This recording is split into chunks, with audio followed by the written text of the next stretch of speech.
The massive alien ship floated in the darkness of space like a crystal palace made of light and metal. Inside its gleaming halls, Ambassador Zethkara stood before a wall of screens that showed star maps covering half the galaxy.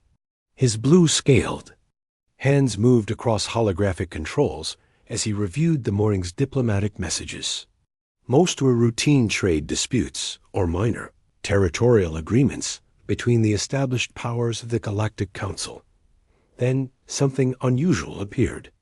On his screen, a transmission had arrived from a small yellow star on the outer rim of the galaxy.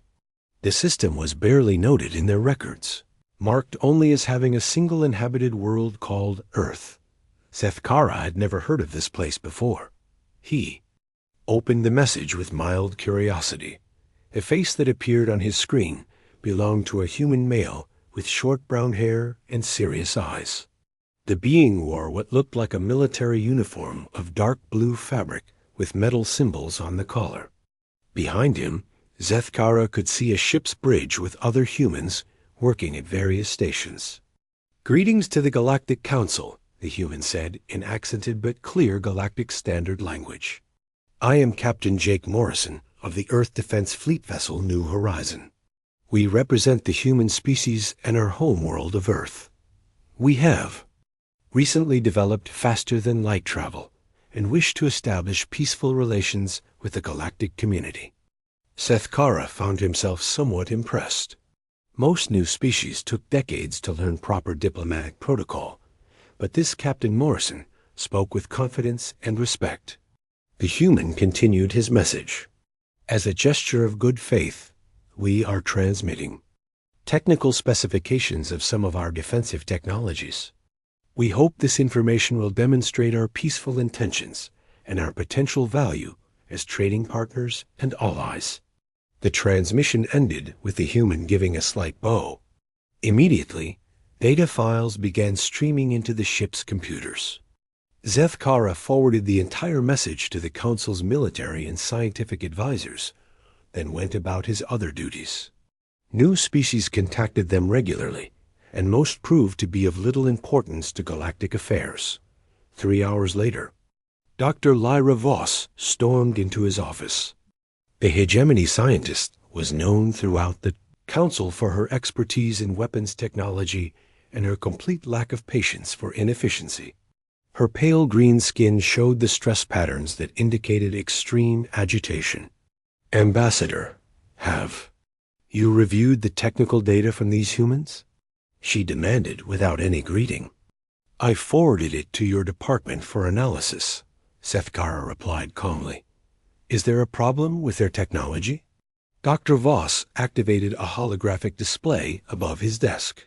Technical diagrams filled the air between them, showing complex mechanical designs with electromagnetic components. They claimed to have something called railgun technology. According to their specifications, these weapons use electromagnetic fields to accelerate solid projectiles to incredible velocities. Zethkara studied the diagrams. The designs looked primitive compared to the elegant energy weapons used by civilized species. "What velocities are they claiming?"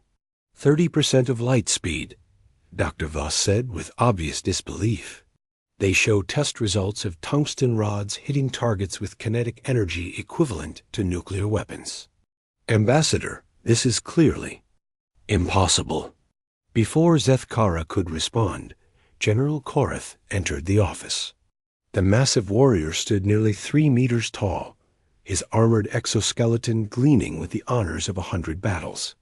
His species had dominated galactic warfare for centuries with their advanced plasma weapons and shield technology. "I heard about these humans and their supposed super weapons," General Korath said, his voice rumbling with amusement. "Dr. Voss, surely you don't believe such obvious fabrications." "The mathematics in their technical documents appear sound," Dr. Voss admitted reluctantly. "But the energy requirements would be enormous. Any species capable of generating such power would have energy signatures we could detect across the galaxy." "General."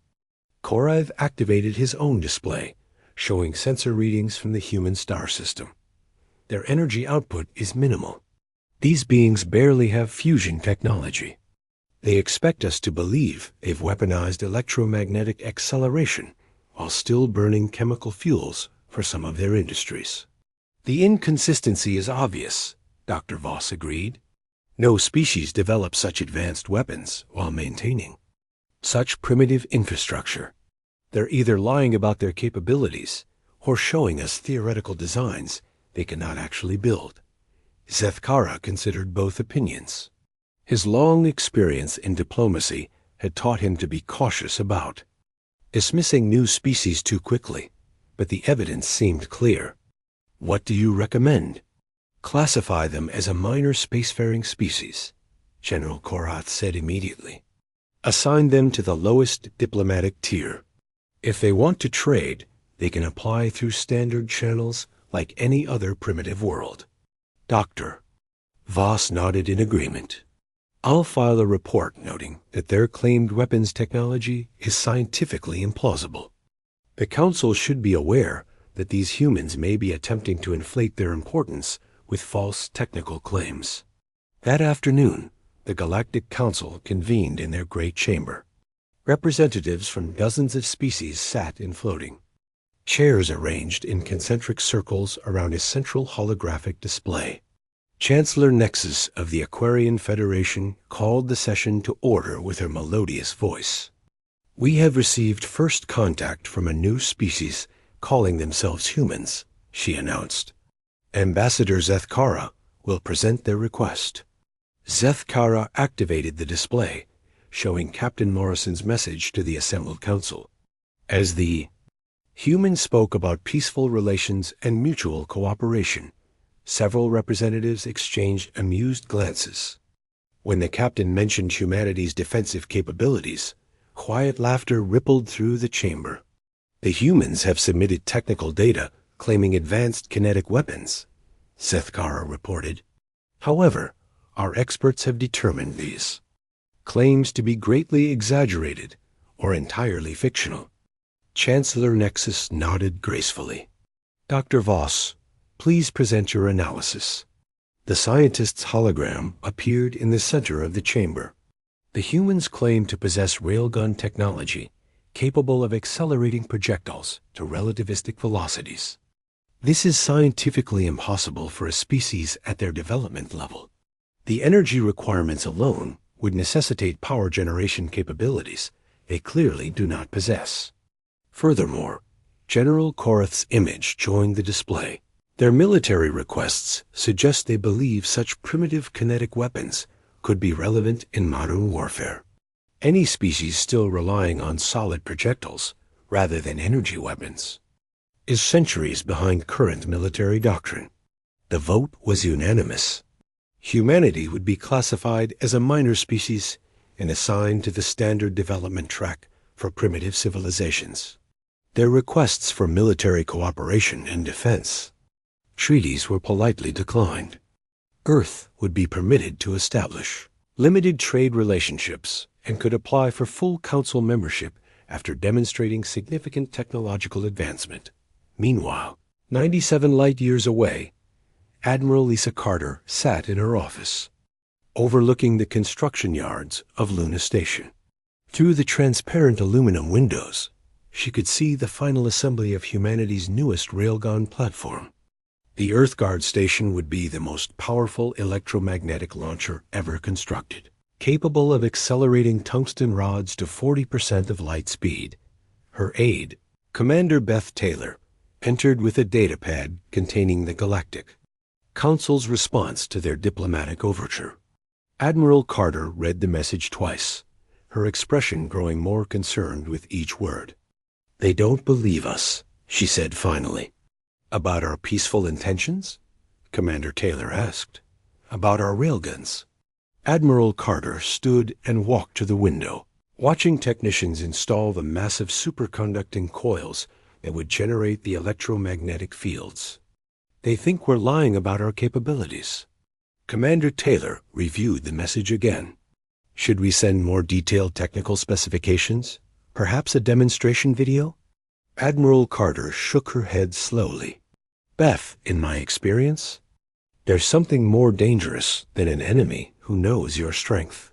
It's an enemy who refuses to believe you have any strength at all. Outside the window, the Earth Guard Station's primary railgun array rotated slowly as technicians calibrated its targeting systems. Soon it would be ready for final testing, capable of launching projectiles across the solar system with devastating accuracy. But the galaxy's established powers had already decided such weapons were impossible. Admiral Carter wondered if they would maintain that belief when those same weapons started shooting back. 6 months had passed since humanity's first contact with the Galactic Council, and the galaxy was beginning to show signs of serious trouble. Reports flooded in from the Outer Rim territories about aggressive military movements by the Zephyrian Dominion. Their dark ships had been spotted massing near neutral trade routes, and several independent colonies had gone silent after Zephyrian fleets passed through their systems. Director Paul Henderson adjusted his formal diplomatic robes as he prepared to address the Galactic Council.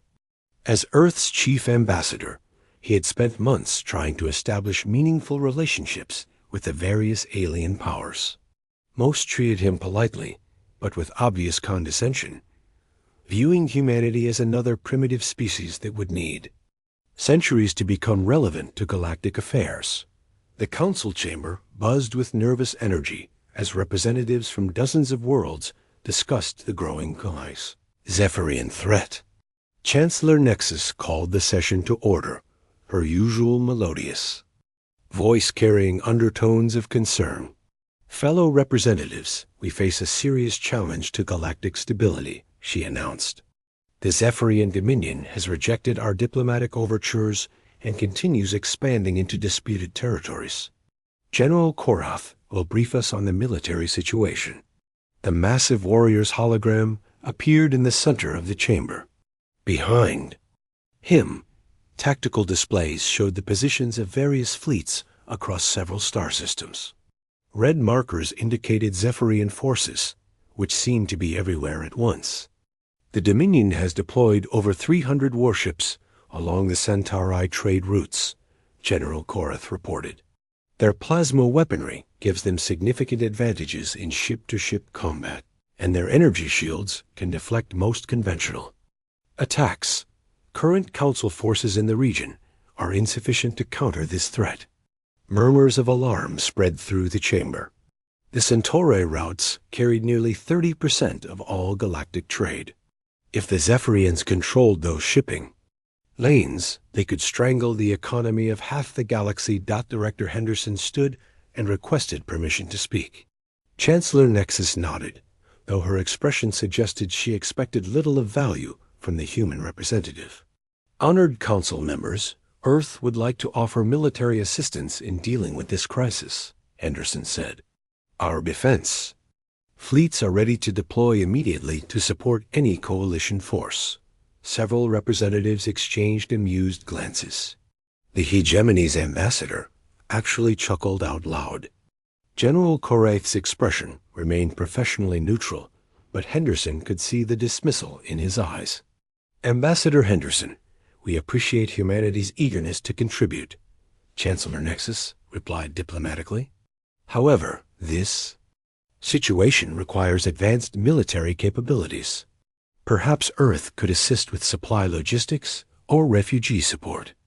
Henderson had expected this response, but it still frustrated him. With respect, Chancellor, I believe you may be underestimating our military capabilities. We would like to demonstrate what our ships can do. Before anyone could object, Henderson activated his own holographic display. The chamber filled with images from Earth's weapons testing ranges. Massive railgun platforms rotated slowly as they tracked targets in space. Then the weapons fired. The footage showed tungsten projectiles streaking across space at incredible velocities. When they struck their targets, abandoned asteroids simply vanished in brilliant flashes of light. The kinetic impacts released more energy than most ship-mounted weapons could generate. These are our standard naval railguns, Henderson explained. As the demonstration continued, the projectiles travel at 30% of light speed and carry kinetic energy equivalent to nuclear weapons. Our latest platforms can achieve even higher velocities. The chamber fell silent as the aliens watched asteroid after asteroid disappear under railgun bombardment. The sheer destructive power was undeniable, but the council members seemed more confused than impressed.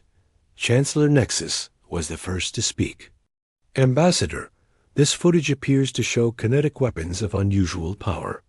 However, our scientific advisors have determined that such technology is not feasible for a species at humanity's development level.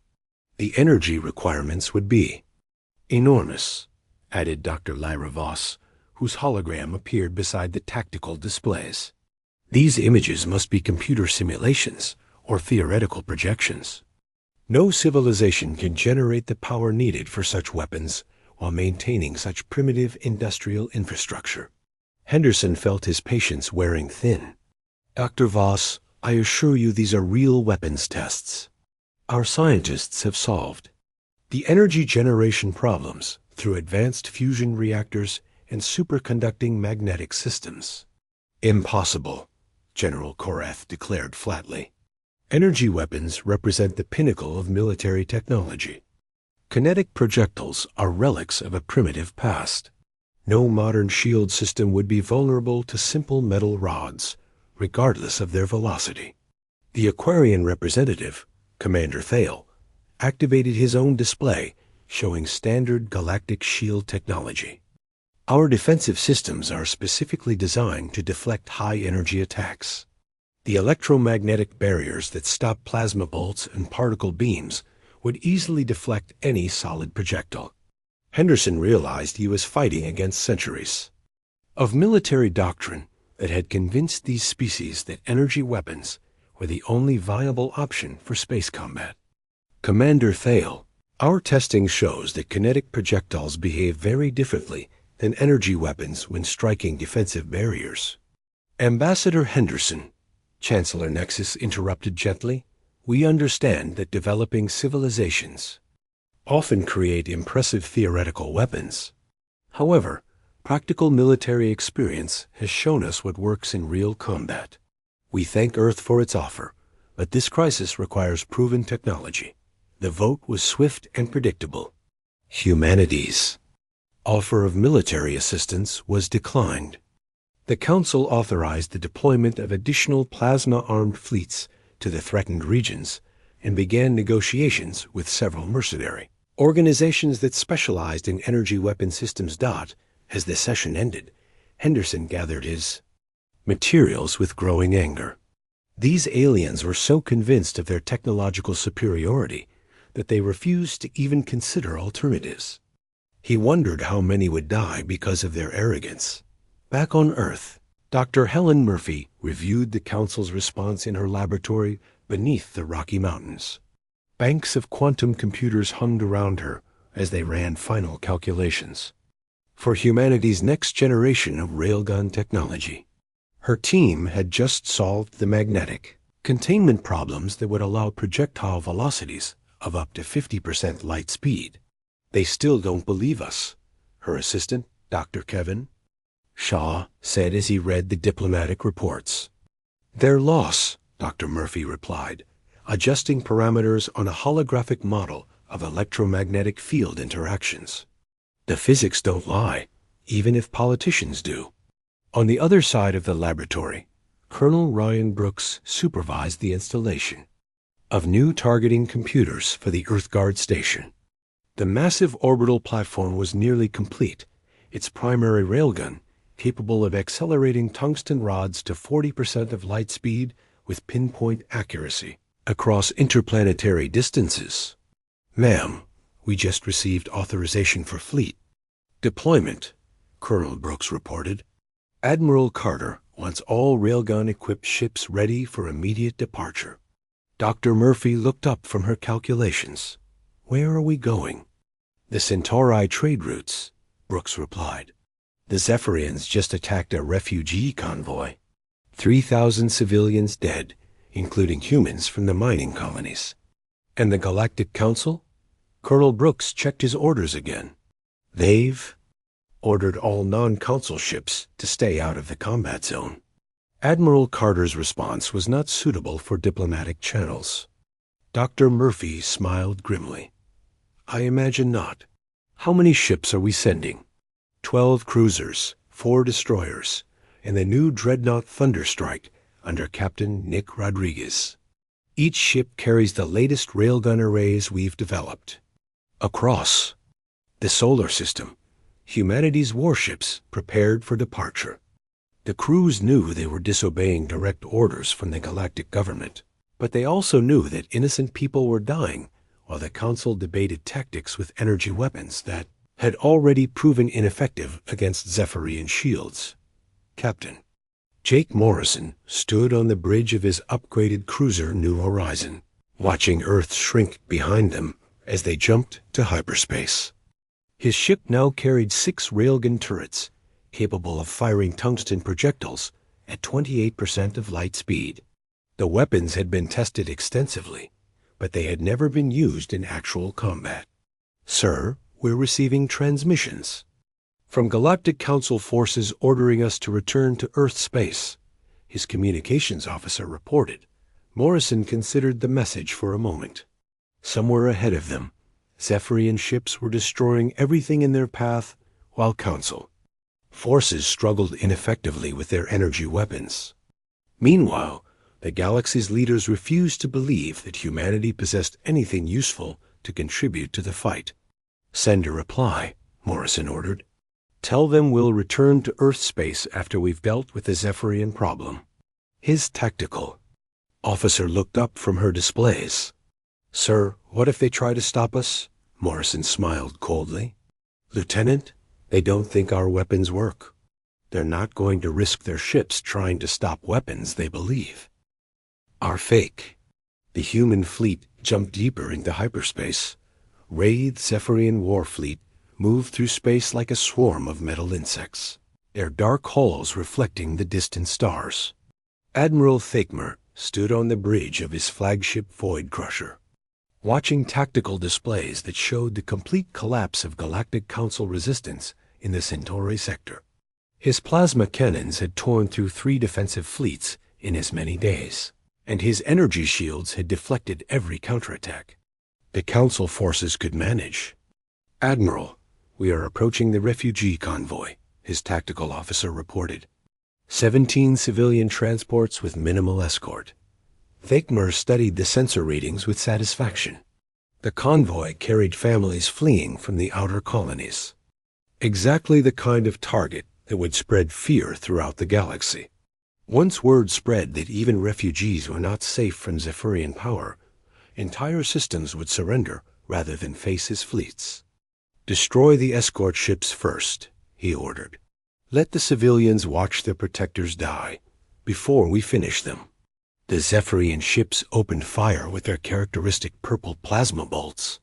The convoy's escort vessels, outdated Council cruisers, with standard energy weapons, returned fire desperately.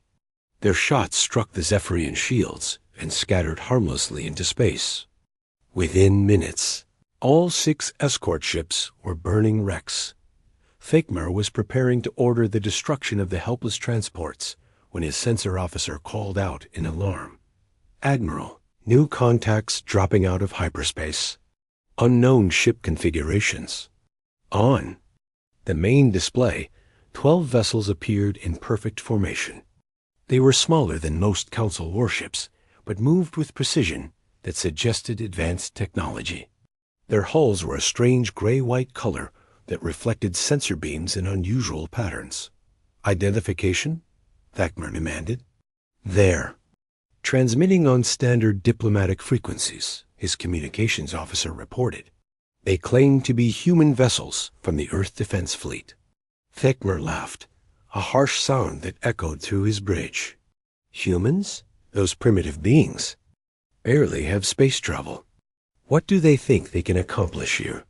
The lead human ship transmitted a message. The face that appeared on screen belonged to a human female with short blonde hair and determined eyes. She wore the same blue uniform that Thakmer had seen. In intelligence, reports about Earth's pathetic military. "This is Captain Susan Lewis of the battlecruiser Liberty's Edge," the human said calmly. "You are attacking civilian refugees in violation of galactic law. Withdraw your forces immediately, or we will be forced to engage." The Zephyrian bridge crew burst into laughter. Thakmer's own amusement was so great that he decided to respond, personally, rather than simply destroying the human ships without. "Warning. Human Captain, I am Admiral Thakmer of the Zephyrian Dominion. You are outgunned 50-1 by the most advanced fleet in the galaxy. I suggest you flee while you still can." Captain Lewis's expression did not change. "Admiral, this is your final warning. Withdraw now or face the consequences." Thakmer's amusement turned to anger. "You dare threaten me with your primitive vessels? I will show you what real power looks like." He turned to his weapons officer. "Target their flagship. Full plasma barrage." 20 Zephyrian ships opened. Fire simultaneously. Purple energy bolts streaked across space toward the human battlecruiser. The aliens expected to see the primitive vessel vaporized instantly. But something unexpected happened instead. The human ship moved, not the slow, lumbering maneuvers of most warships, but swift, precise movements that carried it between the plasma bolts with impossible grace. A few shots that did connect struck some kind of defensive field and scattered without causing visible damage. "Impossible," Thakmer breathed. "No ship that size should be able to maneuver like that." Captain Lewis's voice came over the communications. "Channel again. You had your chance, Admiral. Liberty's Edge? You are weapons free." The human battle cruiser's main guns rotated toward the Zephyrian flagship. Thakmer could see the weapon turrets clearly now, and they looked nothing like the energy cannons he was familiar with. Instead of the elegant curves of plasma projectors, these weapons were blocky, industrial-looking devices with long metal barrels. "What kind of primitive kinetic weapons are those?" his tactical officer asked with contempt. Thakmer was about to order another plasma barrage when the human ship fired. There was no visible beam, no energy bolt, nothing but a brief flash from a weapon's muzzle. For a moment, nothing seemed to happen. Then the Void Crusher's shields exploded. The energy barriers that had protected Zephyrian ships for centuries simply vanished in a cascade of overloaded generators. Emergency alarms screamed across the bridge as systems failed throughout the ship. But that was only the beginning. Something struck the flagship's hull with the force of a colliding asteroid. The impact drove completely through the heavily armored vessel, punching entrance and exit holes that glowed with molten metal. Secondary explosions erupted along the projectile's path as it destroyed everything in its way. Thakmer found himself on the floor of his bridge, surrounded by sparking electronics and emergency lighting. Half his crew was dead or unconscious, and his mighty flagship was dying around him. "What hit us?" he gasped to his surviving sensor officer. The alien checked his damaged instruments with shaking hands. "Sir, it appears to be a solid projectile of some kind. Mass approximately 50 kilograms, composed of tungsten alloy. Velocity was 28% of light speed." Thakmer stared at the readings in disbelief. A metal rod traveling at relativistic speed? That's impossible. "Sir, the human ship is firing again." Another Zephyrian cruiser exploded as a tungsten projectile tore through its hull. The alien's energy shields, designed to deflect plasma and particle beams, offered no protection against solid matter moving at such incredible velocities. The kinetic energy of each impact was beyond anything their defensive systems had been designed to handle. Captain Lewis's fleet spread out into attack formation, their railgun turrets tracking multiple targets simultaneously. The Zephyrians tried to return fire, but the human ships moved with an agility that made accurate targeting nearly impossible. Their smaller size and advanced maneuvering systems allowed them to dance between plasma bolts while delivering devastating kinetic strikes in return. All ships retreat immediately, Thakmer ordered as another of his vessels vanished in a ball of fire. Emergency jump to hyperspace. But the human ships were not finished. As the Zephyrian fleet attempted to flee, railgun projectiles continued to streak across the battlefield. Ships that tried to charge their hyperspace drives found themselves crippled by tungsten rods that punched through their engine compartments. Within 10 minutes, 37 Zephyrian warships had been reduced to burning debris. Only Thakmer's damaged flagship and 6 escorts managed to escape into hyperspace, carrying news of the impossible defeat to the rest of the Dominion fleet. Captain Lewis stood on her bridge, watching the rescue ships from the refugee convoy collect survivors from the destroyed Zephyrian vessels. Her tactical officer was already analyzing the engagement data. "Ma'am, railgun performance exceeded all projections," Lieutenant Amy Chun reported. Penetration was complete on all targets. Their shields provided zero protection against kinetic impact. "Understood," Lewis replied.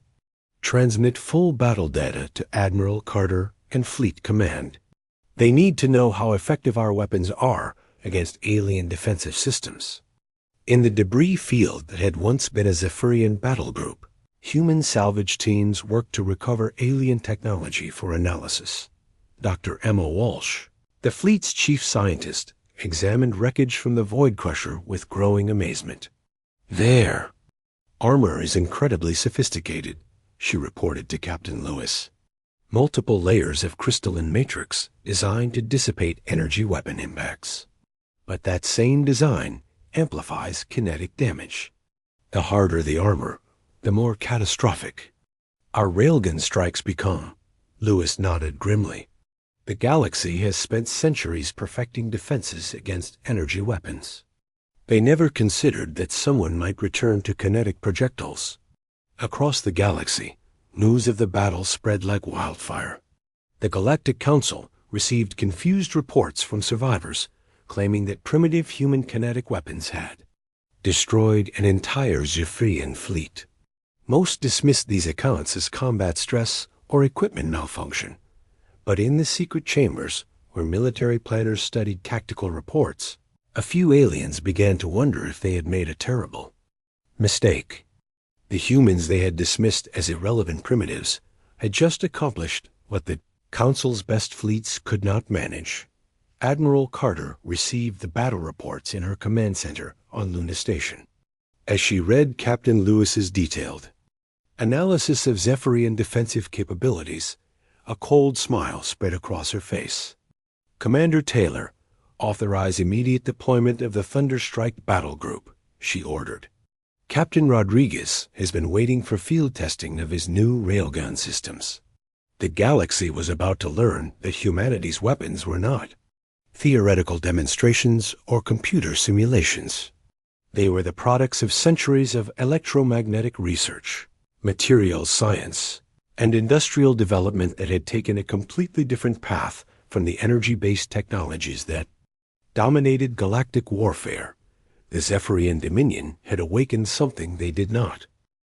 The reports coming from the Centauri sector made no sense to the Galactic Council's military analysts. According to surviving Zephyrian commanders, human ships armed with primitive kinetic weapons had destroyed entire battle groups with ease. The aliens' supposedly impenetrable energy shields had offered no protection against solid projectiles moving at relativistic speeds. General Korath stood before a wall of tactical displays in the Council's war room, his massive form rigid with disbelief. The data streams showed Zephyrian fleets retreating from system after system as human ships appeared to engage them. Each engagement ended the same way, overwhelming Zephyrian defeat despite their numerical superiority. "This cannot be accurate," he declared to the assembled military staff. "Kinetic weapons are obsolete technology. No solid projectile can penetrate modern defensive systems." Dr. Lyra Voss activated a holographic display showing wreckage analysis from the recent battles. Her pale green skin showed the stress patterns that indicated she had been working without sleep for days. "General, I have examined debris from 17 destroyed Zephyrian ships," she reported. "In every case, the damage patterns are consistent with high-velocity kinetic impact. The entry wounds show characteristics of tungsten projectiles traveling at approximately 30% of light speed." "Impossible," General Korath repeated. "Our intelligence reports show that humans lack the industrial capacity for such weapons. They are barely capable interplanetary travel." Ambassador Zithkara entered the war room carrying urgent diplomatic messages. His blue scales were darker than usual, indicating extreme stress. "General, I have received formal requests from 12 Council member species. They are demanding immediate military protection from human aggression." General Korath turned from the tactical displays. "Human aggression? These beings attacked our enemies, not our allies." "The problem is more complex than that," Zethkara explained. "Several species have concluded that if humans can destroy Zephyrian fleets so easily, they represent a threat to galactic stability. The hegemony is mobilizing their entire battle fleet as a precautionary measure." Before General Korath could respond, an urgent transmission arrived from Commander Vextai of the Hegemony Navy. The alien officer appeared as a hologram in the center of the war room, his tentacled face showing obvious distress. "Council Command, I am transmitting from the Kepler system, where I have been observing human military operations," Commander Vextai reported. "What I have witnessed contradicts everything we understand about space warfare." The hologram switched to external camera footage from the commander's ship. The view showed a human vessel, unlike anything in the Council databases. The ship was massive, nearly twice the length of a standard Council dreadnought, with angular hull plating and weapon turrets that looked more like industrial machinery than military hardware. "This is the human dreadnought Thunderstrike, under the command of Captain Nit Rodriguez," Commander Vextai continued. "It engaged a Zephyrian battle group consisting of 43 warships, including 2 heavy cruisers and a fleet carrier." The footage showed the human ship facing the Zephyrian formation alone. The aliens opened fire first, filling space with hundreds of purple plasma bolts. The human dreadnought maneuvered through the energy barrage with surprising agility for such a large vessel, its defensive fields deflecting the few shots that found their target. Then the Thunderstrike fired back. The ship's main railgun was unlike anything the Council observers had ever seen. Instead of a single large weapon, it consisted of multiple parallel barrels that fired in sequence. Tungsten projectiles streaked across space at velocities that barely registered on standard sensors. The first Zephyrian ship to be hit simply disintegrated. The kinetic impact released so much energy that the vessel's hull vaporized along the projectile's path. Secondary explosions tore the ship apart from the inside as its power systems overloaded. "How is this possible?" General Korath demanded as he watched ship after ship vanish under the human. Dreadnought's fire. Dr. Emma Walsh appeared in the transmission, apparently speaking from aboard the Thunderstrike itself. The human scientist wore a simple white laboratory coat and carried a datapad filled with readings from the battle. "The physics are quite straightforward," she explained calmly. "Kinetic energy increases exponentially with velocity. At relativistic speeds, even small projectiles become unstoppable forces. Your energy shields are designed to deflect directed energy attacks, but they cannot stop solid matter moving at these velocities." "But the energy requirements," Dr. Lyra Voss protested. "No fusion reactor can generate enough power for such weapons." Dr. Walsh smiled. "You're thinking about this incorrectly. We don't need to generate all the energy at once. Our railgun systems use superconducting magnetic coils to accelerate projectiles gradually along extended barrel lengths. The process is actually more efficient than your plasma cannons. The battle footage continued as the thunderstrike systematically destroyed every Zephyrian ship in the formation. The aliens' return fire became increasingly desperate and inaccurate as their formation collapsed. Within 20 minutes, the entire enemy fleet had been reduced to expanding clouds of debris. Commander, Vextai's image reappeared in the transmission. Council Command, I must report that human weapons technology represents a fundamental revolution in space warfare. Every defensive doctrine we have developed over the past 1,000 years has become obsolete overnight. The war room fell silent as the implications became clear. If humans could destroy Zephyrian fleets with such ease, they could do the same to any council force that opposed them. The species they had dismissed as primitive had somehow developed weapons that made their own, military obsolete. Chancellor Nexus arrived at the war room as the transmission ended. Her usually melodious voice carried undertones of panic as she addressed the assembled officers. The Aquarian Federation has lost contact with 3 border systems, she reported.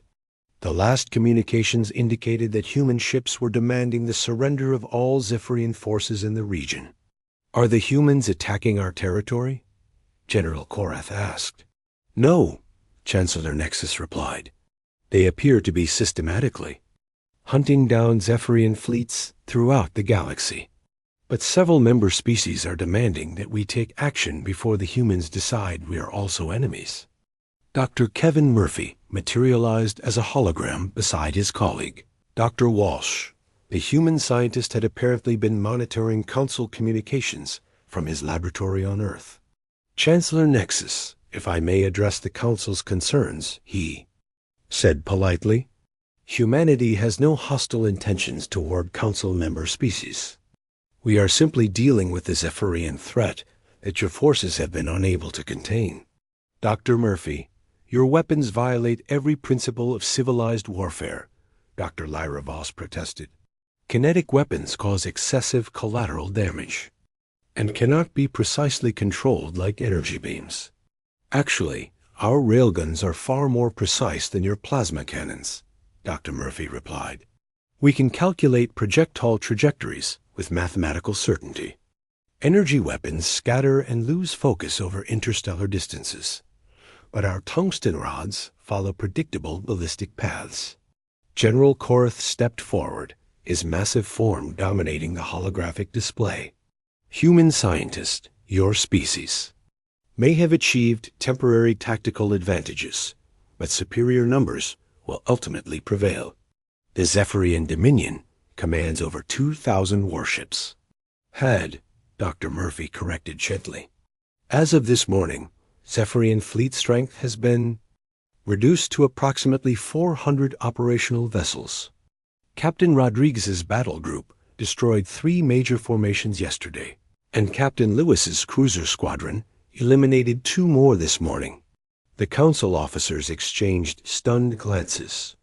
In less than a week, humanity had accomplished what their combined fleets had failed to achieve in months of warfare. How many ships do you have? Commander Vextai asked. Currently deployed in the combat zone?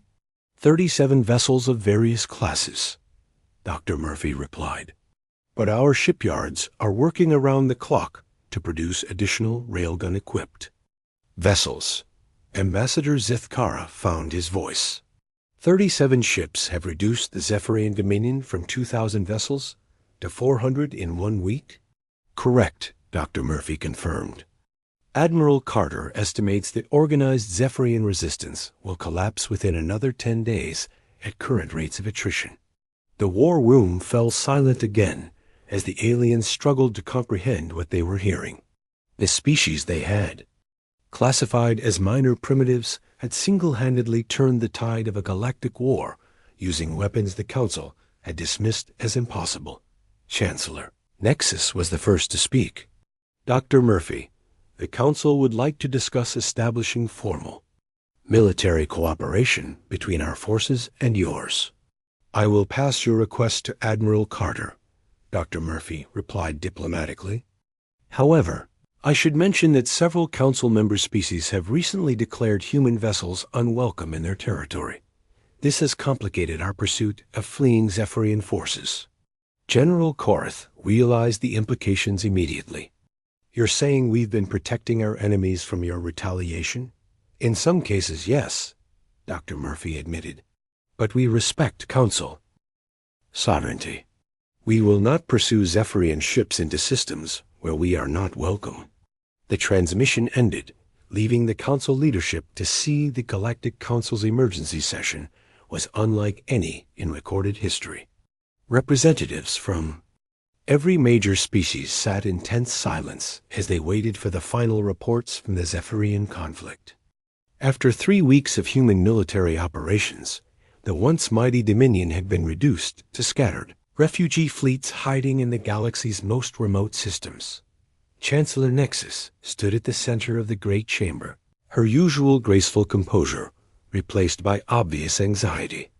The holographic displays around her showed tactical maps that told a story of complete military revolution.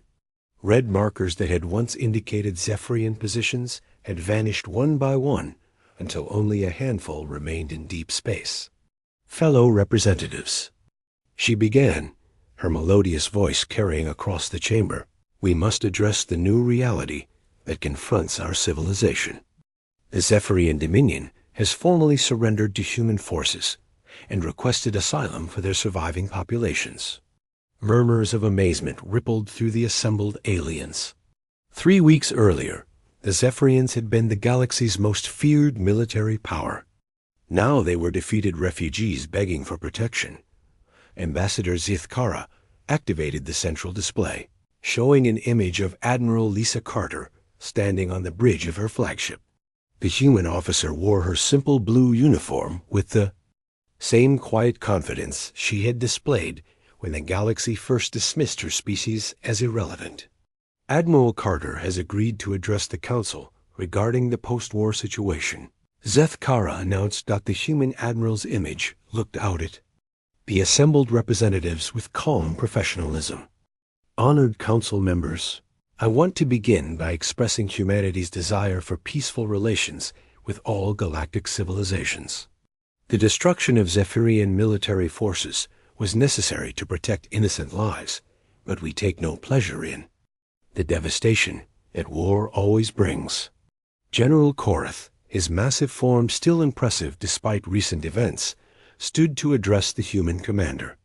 Admiral Carter, your forces have demonstrated capabilities that exceed our understanding. The Council wishes to establish formal military cooperation agreements. Admiral Carter's expression remained neutral. General, 3 weeks ago, humanity offered exactly such cooperation. We provided technical demonstrations, shared our scientific research, and warned repeatedly about the Zephyrian threat. The Council's response was to classify us as primitive and order us to remain in our designated sector.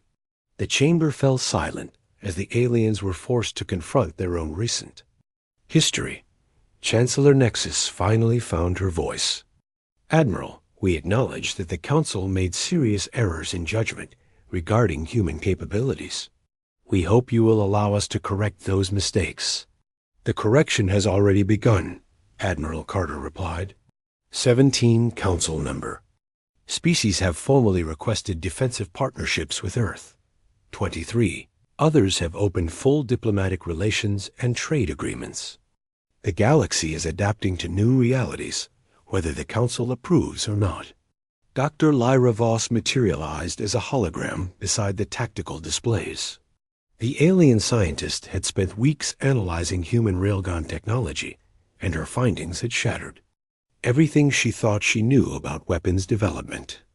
Admiral Carter, the Council's scientific community wishes to understand how humanity achieved such advanced electromagnetic acceleration systems, she said carefully. Our analysis suggests that your weapons represent centuries of specialized research. That's correct, Admiral Carter confirmed. While your civilizations perfected energy-based technologies, humanity followed a different path. We focused on electromagnetic theory, material science, and precision manufacturing. The railguns you've seen are the result of 400 years of continuous development. Commander Vex Tai, who had witnessed human combat operations firsthand, joined the discussion. Admiral, can these weapons be countered by modified shield technologies? Admiral Carter considered the question. Commander, kinetic energy follows the laws of physics. At relativistic velocities, solid projectiles will penetrate any known material barrier. You could theoretically develop interceptor systems, but the energy requirements would be prohibitive. The implications were clear to everyone in the chamber. The galaxy's military doctrine, refined over millennia of warfare, had become obsolete overnight. Species that had dominated space combat for centuries now found themselves helpless against weapons they had dismissed as primitive. Captain Jake Morrison appeared on screen beside Admiral Carter. His ship had been upgraded with the latest railgun systems and now served as the flagship for human peacekeeping operations in the former Zephyrian territories.